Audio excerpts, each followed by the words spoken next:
Kaugnay ng inaprobahang taas pasahe sa mga PUV dahil sa mataas na presyo ng produkto petrolyo. Makakapanayam natin si LTFRB Chairman Asek Vigor Mendoza. Magandang umaga at welcome po sa Balitang Hali. Magandang umaga, Rafi. Opo, hirit po ng ilang transport group, piso hanggang 5 piso na dagdag sa pamasahe. Mas malaki kaysa dun sa inaprobahan nyo para sa jeep at bus. Nagkaroon po ba ng konsultasyon sa public transport sector yung fare hike? Tatandaan nyo to. This is the petitions na final po ng transport group noong 2023 pa.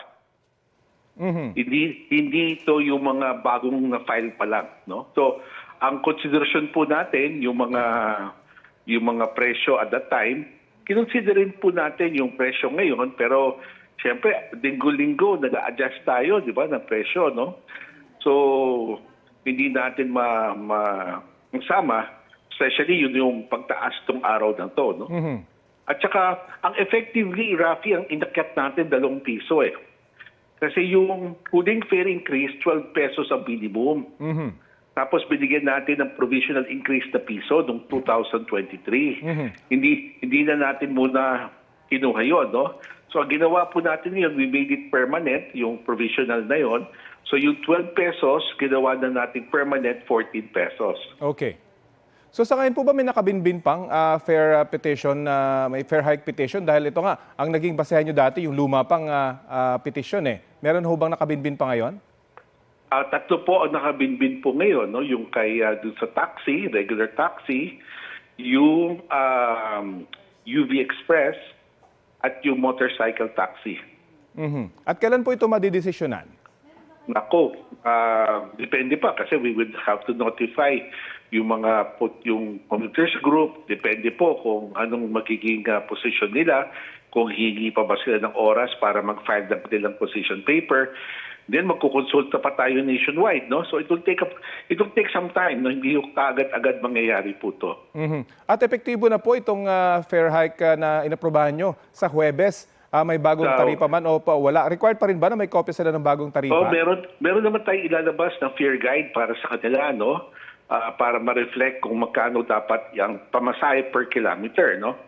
So, lalabas naman po yun this afternoon. So, by Thursday, kasi ma-publish na namin itong mga orders na to. So, by Thursday, pwede na ho implement.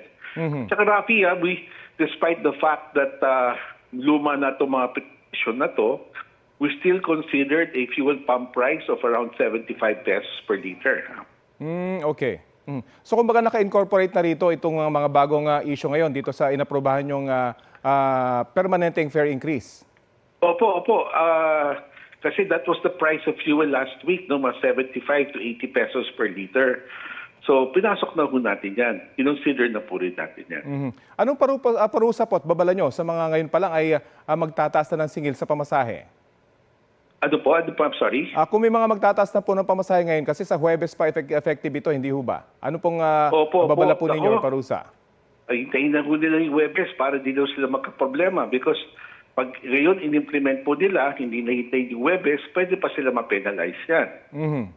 At dahil hindi pa nga po tapos yung gulo no, sa Middle East, posible ba masundan pa yung fare hike? May mga naghahabol pa ba ng fare hike petition sa inyo?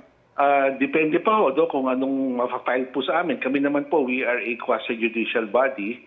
So kung ano po ang final sa aming aplikasyon, yun po hihilingan natin, no? Nabanggit niyo po kanina, kailangan niyo pa ng konsultasyon. Ba't hindi po naisama yung fare hike sa motorcycle, taxi at UV Express? Ba't hindi po naisabay dito sa inyong inaprobahan? Kasi last week lang po ni-final eh. Kaya meron pa kami issue notice of hearing, tapos ipapublish pa ho yun, no, para to notify everybody na may gustong mag-file the position paper. So ganun po, may proseso po tayo pagdadaanan pa niyan. Okay. Last week lang ho nagsimula eh. Ano pong direktiba ng LTFRB sa transport groups na magkikilos protesta gaya ng piston sa March 19? Alam nyo, marami na ho nating problema. We understand, no? Kita nyo naman ang gobyerno, talagang lahat ng pwedeng gawin, no? Ang ahensya ng gobyerno gumagalaw, DSWD, DICT, DOTR. Ang presidente natin is on top of the situation. Hindi narinig ang kinaing ng ating transport sector, no?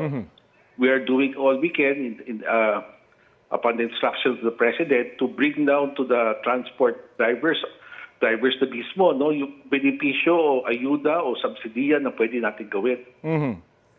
May mga ilang transport groups po na nagbabalak na magbawas ng kanilang mga biyahe kapag talagang tumaas pa itong presyo ng langis.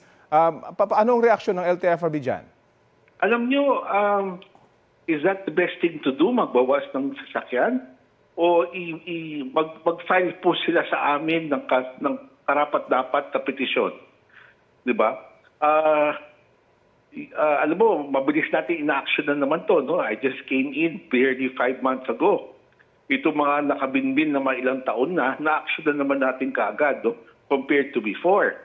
So, umasa sila, no, na meron mga prosesong pwedeng pagdaanan para magkaroon ng solusyon ng kanilang problema. Pero kung hindi sila tatakbo, abandonment of route po yan, no? Ang ating mananakay naman ang maapektuhan.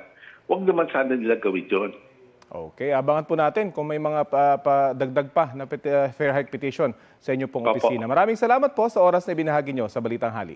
Salamat din po. Thank you. Si LTFRB Chairman Asik Vigor Mendoza.